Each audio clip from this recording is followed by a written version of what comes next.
شادی کارڈوں کے اوپر یہ عام کرنا ہوگا کہ ہمارا یہ رشتہ اخلاص پر مبنی ہے اور جہیز کی لعنت سے پاک ہے. دلہا دو ہی قسم کے ہو سکتے ہوں گے، یا غیرت مند دلہا یا جہیز مند دلہا. جو جہیز لے کے آیا ہے یا بیٹھا ہے وہ بتائے تو صحیح، رسول اللہ صلی اللہ علیہ وسلم کی سنتوں کے لیے مناظرے کرنے والوں، چھوٹی چھوٹی آوازوں پر، ہاتھوں کے انچ اوپر نیچے ہونے پر، پاؤں کے درمیان تھوڑے تھوڑے فاصلے کم و بیش ہونے پر،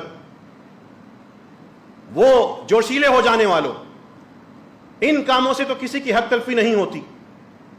لیکن اس ظلم کی وجہ سے گھر اجڑتے ہیں، اولادیں ماں باپ کو ٹوٹتا دیکھتی ہیں، باپ سسکتے ہیں، مائیں روتی ہیں، ایک نسل اس کو جھیلتی ہے.